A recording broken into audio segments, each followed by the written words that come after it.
Welcome back. پاک فوج، F C Balochistan اور پولیس کا مشترکہ آپریشن شعبان جاری ہے۔ تازہ کارروائیوں کے دوران 9 خارجیوں کو جہنم واصل کر دیا گیا۔ سیکیورٹی ذرائع کے مطابق دشوار گزار راستوں اور پہاڑوں میں چھپے ہوئے خارجی دہشت گردوں کو فضائی اور زمینی ایکشنز کے ذریعے نشانہ بنایا گیا۔ آپریشن شعبان میں جہنم واصل ہونے والوں کی مجموعی تعداد 52 ہو گئی۔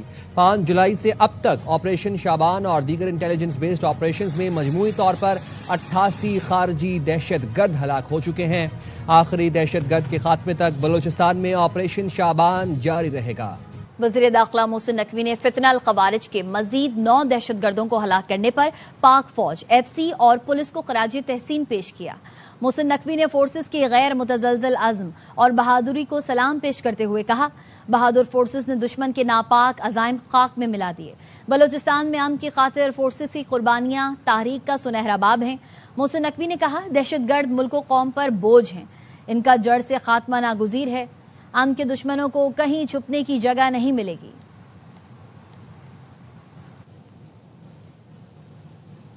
وفاقی حکومت کا افغان باشندوں کو وطن واپس بھجوانے میں تیزی لانے کا فیصلہ۔ ذوالقرنین حیدر ہمیں تفصیلات سے آگاہ کریں گے، بتائیے گا ذوالقرنین۔ جی بالکل، جو پاکستان میں مقیم غیر قانونی افغان شہری ہیں ان کے حوالے سے ڈیڈ لائن دی گئی تھی جو کہ اب ختم ہو گئی ہے، اور اب جو ہے گرفتاری کے احکامات دے دیے گئے ہیں کہ فوری طور پہ ان تمام افراد کو گرفتار کیا جائے جو غیر قانونی طور پر رہ رہے ہیں۔ غیر قانونی افغانیوں کو پناہ یا کرایہ رکھنے والوں کے خلاف بھی کارروائی ہوگی۔ راولپنڈی سمیت پنجاب میں افغان باشندوں کی جیو ٹیکنگ اور جیو فینسنگ بھی مکمل کر لی گئی ہے۔ وزارت داخلہ کو روزانہ کی بنیاد پر رپورٹ جو ہے وہ بھجوائی جائے گی۔ رپورٹ کے مطابق اب تک کی کارروائیوں اور گرفتار افراد کی جو موجودہ حیثیت ہے اس میں شامل کی گئی ہے۔ 28 جون کو گلگت بلتستان، آزاد کشمیر اور صوبوں کو بھی وزارت داخلہ کی جانب سے خط لکھا گیا تھا اور کہا گیا تھا کہ جیو ٹیکنگ کی مدد ان کی گرفتاریاں کریں۔ ٹھیک ہے، بہت شکریہ۔ 1000 میزائل ایران کی جانب نشانہ باندھے تیار ہیں۔ امریکی صدر ڈونلڈ ٹرمپ نے پھر ایران کو وارننگ دے دی۔ ٹروتھ سوشل پر لکھا، ایران نے مجھے قتل کرنے یا اقدام قتل کی دھمکی پر عمل کیا تو سنگین نتائج ہوں گے۔ ایران کی جانب 1000 میزائل ہدف بنا کر تیار رکھے گئے ہیں جو مجھے قتل کرنے یا قتل کی کوشش کرنے پر داغ دیے جائیں گے۔ اس کے بعد مزید ہزاروں میزائل داغے جائیں گے۔ امریکی فوج کو 1 سال تک ایران کے تمام علاقوں کو تباہ کرنے کے احکامات دیے جا چکے ہیں۔ امریکی فوج تیار ہے۔ صدر ٹرمپ نے لکھا، تمام تعریفیں اللہ کے لیے ہیں۔ مشرق وسطی میں دوبارہ کشیدگی بڑھنے کے ساتھ ہی امریکی بحریہ نے ایران کے قریب اپنے 2 طیارہ بردار جہاز تعینات کر دیے۔ U S S Abraham Lincoln اور U S S George H W Bush گزشتہ روز خلیج عمان میں داخل ہوئے۔ نیو یارک پوسٹ کے مطابق اس کا مقصد آبنہ ہرمز کے اطراف سیکیورٹی کو مزید مضبوط کرنا اور ضرورت پڑنے پر تہران پر دباؤ بڑھانا ہو سکتا ہے۔ آبنائے ہرمز میں حملے روکے جائیں اور راستہ کھلا رکھا جائے، واشنگٹن کا تہران کو انتباہ۔ صدر ٹرمپ کہتے ہیں، ایران نے مذاکرات جاری رکھنے کی درخواست کی، ہم نے مان لی۔ ایران نے امریکی صدر کا دعویٰ مسترد کر دیا۔ اسماعیل بقائی نے کہا، کوئی درخواست نہیں کی، معاہدے کی خلاف ورزی کا اسی زبان میں جواب دیا جائے گا۔ امریکہ نے ایران پر مزید پابندیاں عائد کر دیں۔ امریکی محکمہ خزانہ نے ایرانی مالیاتی سہولت کار علی انصاری، متعدد شیڈو ایکسچینج ہاؤسز اور ان کے ذمہ داران کو پابندیوں کی فہرست میں شامل کر دیا۔ امریکی حکام کے مطابق علی انصاری مشتبہ خامنائی سے منسلک عالمی اثاثہ جاتی نیٹ ورک کی نگرانی کرتے ہیں اور سرکاری دولت کو بیرون ملک جائیدادوں اور تجارتی اثاثوں میں منتقل کرتے ہیں۔ حکام کے مطابق یہ ایکسچینج ہاؤسز پابندیوں کا سامنا کرنے والے ایرانی بینکوں کے اربوں ڈالر منتقل کرتے ہیں۔ ہانگ کانگ اور متحدہ عرب امارات میں قائم 2 کمپنیوں کو بھی نئی پابندیوں کی فہرست میں شامل کر دیا گیا ہے۔ ایران کا امریکہ پر مفاہمتی یادداشت کی خلاف ورزی کا الزام۔ اقوام متحدہ سے امریکہ کے احتساب کا مطالبہ کر دیا۔ کہا، بین الاقوامی قوانین کی خلاف ورزی پر امریکہ کو جواب دہ ٹھہرایا جائے۔ ایران کے نائب وزیر خارجہ کاظم غریب آبادی نے مطالبہ کیا ہے، ایران کے خلاف امریکی جارحیت کی حمایت پر متحدہ عرب امارات کا احتساب ہونا چاہیے۔ امریکی محکمہ تجارت کی دستاویز میں برآمدات پر کنٹرول کے ضوابط میں نرمی اور امارات کا تجارتی درجہ بڑھایا گیا ہے۔ نائب امریکی وزارت خارجہ کاظم غریب آبادی نے ایکس پر لکھا، امریکہ اور یو اے ای پر ملی بھگت کی۔ ایران کے خلاف عسکری جارحیت کی حمایت کے بدلے امریکہ نے یو اے ای کے لیے پالیسی میں تبدیلی کی۔ ان کے اقدامات قانونی نتائج ہوں گے۔ وزیر اعظم شہباز شریف نے ایران اور قطر کی قیادت سے رابطے کیے ہیں۔ صدر مسعود پزشکیان سے گفتگو میں شہباز شریف کا حالیہ کشیدگی پر تشویش کا اظہار۔ کہا امریکہ اور ایران امن کو نقصان پہنچانے والے اقدام سے گریز کریں۔ ایرانی صدر مسعود پزشکیان نے پاکستان کی حمایت اور تعمیری کردار کو سراہا۔ وزیر اعظم شہباز شریف اور امیر قطر نے امن کے لیے سفارتی رابطوں اور مذاکرات کو لازمی قرار دیا۔ پاکستانی مستقل مندوب عاصم افتخار نے خطے میں بڑھتی ہوئی کشیدگی پر گہری تشویش کا اظہار کرتے ہوئے کہا، خطے میں کشیدگی کسی بھی فریق کے مفاد میں نہیں ہے۔ پاکستان تمام فریقین سے تحمل و بردباری کا مظاہرہ کرنے کی اپیل کرتا ہے۔ Pakistan expresses its deep concern at the escalation in tensions in the region, which is in no one's interest. The cycle of violence and instability must end for the good of regional and international peace, security, and prosperity. All efforts should be made to restore normalcy and bring the parties back to the negotiations table. Pakistan calls on all parties to exercise restraint and refrain from any actions that may further undermine regional peace and stability. امریکی صدر Trump اور سعودی ولی عہد محمد بن سلمان کے درمیان ٹیلی فونک رابطہ ہوا۔ سعودی خبر ایجنسی کے مطابق سعودی ولی عہد اور امریکی صدر کے درمیان دو طرفہ تعلقات، علاقائی استحکام، خطے کی صورتحال اور امریکہ ایران مذاکرات پر تبادلہ خیال کیا گیا۔ دونوں رہنماؤں نے بحری جہاز رانی، سمندری راستوں کی سیکیورٹی یقینی بنانے سمیت مشرق وسطی میں امن و استحکام کو فروغ دینے والے اقدامات کی بھرپور حمایت کا اعادہ کیا۔ ترکی نے نتنیاہو حکومت کو خطے اور اسرائیل کے لیے بوجھ قرار دے دیا۔ غیر ملکی میڈیا کو انٹرویو میں ترک وزیر خارجہ حاکان فیدان نے کہا، اسرائیلی حکومت بین الاقوامی سلامتی کے لیے خطرہ ہے۔ یہ بات امریکی صدر ڈونلڈ ٹرمپ بھی سمجھتے ہیں۔ حماس، حزب اللہ اور ایران کے خلاف جنگ کے بعد اب نتن یاہو کو ایک اور دشمن کی ضرورت ہے۔ نتن یاہو اینڈ کمپنی اب ترکی کو اپنا دشمن بنانے کی کوشش میں ہے۔ اسرائیل میں انتخابات قریب آتے ہی نتن یاہو اور ان کے ساتھیوں کو نئے دشمن کی ضرورت پڑتی ہے۔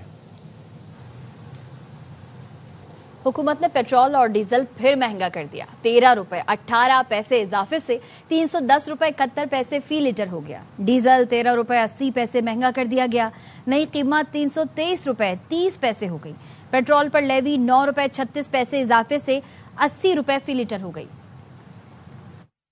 ان کو عوام کا کوئی احساس نہیں ہے، ریلیف ملنا چاہیے۔ پیٹرول کی پرائسز جو ہے 160-170 روپے پر لیٹر کے قریب ہونے چاہیے۔ دنیا جہان میں جو ریٹ ہے وہ کم ہو رہا ہے، لیکن پاکستان میں یہ لوگ بڑھا رہے ہیں۔ واللہ پتہ نہیں کیا کرنا چاہتے ہیں یہ لوگوں کے ساتھ، غریبوں کے ساتھ۔ نوٹیفیکیشن کے مطابق 13 روپے 18 پیسے اضافے کے بعد پیٹرول 310 روپے 71 پیسے فی لیٹر ہو گیا۔ ڈیزل 13 روپے 80 پیسے مہنگا کر دیا گیا۔ نئی قیمت 323 روپے 30 پیسے فی لیٹر ہو گئی۔ لائٹ ڈیزل 9 روپے 74 پیسے اضافے سے 205 روپے 22 پیسے فی لیٹر ہو گیا۔ مٹی کا تیل 11 روپے فی لیٹر مہنگا کر دیا گیا۔ پیٹرول پر لیوی بھی 9 روپے 36 پیسے اضافے سے 80 روپے فی لیٹر تک پہنچ گئی۔ ایف بی آر نے 323 ارب 34 کروڑ روپے کی ممکنہ ریکوری نہیں کی۔ Income tax, sales tax, federal excise duty, customs duty اور اسلام آباد میں خدمات پر سیلز ٹیکس پر چھوٹ دی گئی۔ ڈائریکٹوریٹ جنرل آڈٹ نے ایف بی آر کے مالی سال 2024-25 کی آڈٹ رپورٹ جاری کر دی۔ نائب وزیر اعظم اسحاق ڈار کی زیر صدارت پورٹ کنیکٹیوٹی پر اعلیٰ سطح کا اجلاس ہوا۔ اسحاق ڈار نے کہا، پاکستان کا جغرافیائی محل وقوع ایک اثاثہ ہے۔ جغرافیائی محل وقوع کو مزید بروئے کار لانے کی ضرورت ہے۔ روابط کو بہتر بنا کر ملک زیادہ سے زیادہ معاشی فوائد حاصل کر سکتا ہے۔ اجلاس میں پورٹ کنیکٹیوٹی کو بہتر بنانے، آپریشنز کو ہموار کرنے اور بین الاقوامی ادارہ جاتی ہم آہنگی کو مزید مضبوط بنانے کے امور پر تبادلہ خیال کیا گیا۔ مذاکرات کا پہلا قدم ہمیشہ حکومت اٹھاتی ہے۔ تمام مسائل مذاکرات سے حل ہونا چاہیے، اس کے لیے سیاسی استحکام ضروری ہے۔ پی ٹی آئی کے سینیٹر علی ظفر کہتے ہیں، ہمارا جائز مطالبہ ہے بانی پی ٹی آئی سے ملنے دیا جائے تاکہ بات چیت آگے بڑھ سکے۔ بانی سے ملاقات نہ ہونے کے باعث پارٹی میں کنفیوژن ہے۔ مذاکرات کے ذریعے اس معاملے کو حل ہونا ہے۔ ایشوز جو ہیں جو سامنے نظر آ رہے ہیں اس کے لیے ہمیں سیاسی استحکام چاہیے۔ مذاکرات کا پہلا قدم کون اٹھاتا ہے؟ ہمیشہ حکومت اٹھاتی ہے۔ اب پرائم منسٹر صاحب بات کر دیتے ہیں، حکومت کے لوگ آ کے کہتے ہیں کہ جناب ہم بات کرنا چاہتے ہیں، لیکن اس کے ساتھ ہی وہ دروازہ بند رکھتے ہیں. تو ہم کس طرح دروازہ کھولیں؟ ایک ہماری جینوئن ڈیمانڈ ہے، وہ یہ ہے کہ ہمیں کم از کم خان صاحب سے ملنے دیں. اسے کوئی اسٹریٹجی سامنے آئے گی تو ہم آگے بیٹھ کے بات چیت کر سکیں گے. لیکن میری جو آخری ملاقات ہوئی وہ 7-8 مہینے ہو گئے. حکومت نے بالکل ہی بند کر دیا کسی کا ملنا. تو اب ہمیں مس کمیونیکیشن کی وجہ سے ہمارے بیچ میں بھی زیادہ کنفیوژن ہے. وہ ہم اپنے جو انٹرنل معاملات ہیں ان کو تو ہم حل کرنے کی کوشش کر رہے ہیں. قسمتی سے ایک وقت تھا جب ہفتے میں 3 یا 4 دن گھنٹوں ہماری گفتگو ہوتی تھی. لیکن یہ کر دینا کہ بالکل خان صاحب سے ملاقات بند کر دینی، اس کو میں سمجھتا ہوں کہ یہ ٹارچر ہے. کراچی کی عدالت میں انمول عرف پنکی کے خلاف قتل اور منشیات کے مقدمات کی سماعت ہوئی. ملزمہ انمول عرف پنکی نے کپڑے اور ادویات نہ دینے کی شکایت کی. ملزمہ کے وکیل نے جیل انتظامیہ کے خلاف درخواست دائر کر دی. عدالتی حکم پر سپرنٹنڈنٹ ویمن جیل عدالت میں پیش ہوئی. عدالت کے استفسار پر جیل سپرنٹنڈنٹ نے کہا ملزمہ کو کپڑے فراہم کرنے پر کوئی اعتراض نہیں ہے. ملزمہ کو قابل اعتراض کپڑے پہننے کی اجازت نہیں دے سکتے. ملزمہ ٹی شرٹ پہننے کا تقاضا کرتی ہے، یہ لباس قابل اعتراض ہے. ملزمہ نارمل کپڑے منگوا کر پہن سکتی ہے، ہمیں اس پر کوئی اعتراض نہیں ہوگا. ویمن جیل آفیسر نے کہا ملزمہ کا سول اسپتال سے علاج چل رہا ہے. سول اسپتال کی ڈاکٹر کی تجویز کردہ ادویات فراہم کی جا رہی ہیں. ویمن جیل حکام کے موقف کے بعد عدالت نے انمول عرف پنکی کی درخواست نمٹا دی. وزیر آباد میں مبینہ پولیس مقابلہ 3 بچوں سے زیادتی کے ملزم عبداللہ گجر کو زخمی حالت میں گرفتار کر لیا گیا. پولیس کے مطابق چھاپے کے دوران فرار ہوتے ہوئے ملزم کی موٹر سائیکل درخت سے ٹکرا گئی جس سے ملزم عبداللہ گجر کی ٹانگ ٹوٹ گئی. بات کریں گے اسی حوالے سے راشد چودھری سے. راشد، مزید تفصیلات سے آگاہ کیجیے.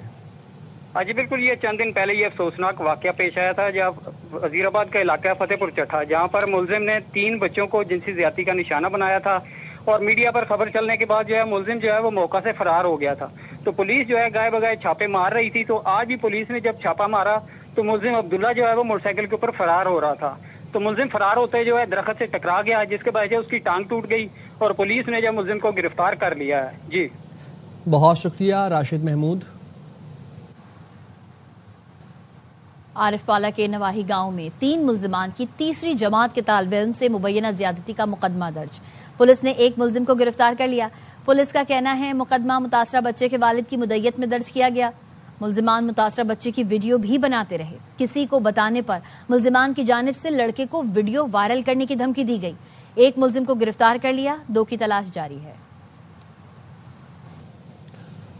مظفر گڑھ ڈی جی خان روڈ پر منی ٹرک آئل ٹینکر سے جا ٹکرایا. حادثے میں 2 افراد جاں بحق اور 4 زخمی ہو گئے. مویشیوں سے لدا منی ٹرک ملتان مویشی منڈی جا رہا تھا. عینی شاہدین کے مطابق ٹرک ڈرائیور اور ان ڈرائیونگ موبائل فون استعمال کر رہا تھا. تیز رفتار ٹرک بے قابو ہو کر آئل ٹینکر سے جا ٹکرایا. جاں بحق افراد کی شناخت محمد رمضان اور محمد عامر کے نام سے ہوئی. زخمیوں میں جعفر حسین، فیاض اور اسحاق شامل ہیں. گجروالا کے علاقے نوشیرہ ورکا میں ٹریفک حادثات، 3 نوجوان جاں بحق، خواتین سمیت 7 افراد زخمی ہو گئے. ریسکیو حکام کے مطابق مزدا ٹرک ٹائر پھٹنے کے باعث سڑک پر کھڑا تھا. 4 موٹر سائیکلیں سڑک پر کھڑے خراب ٹرک سے ٹکرائیں. جاں بحق افراد کی شناخت علی، فیصل اور حمزہ کے نام سے ہوئی. حادثے کی اطلاع پر پولیس اور امدادی ٹیمز موقع پر پہنچ گئیں. لاشوں اور زخمیوں کو THQ اسپتال نوشیرہ ورکا منتقل کر دیا گیا.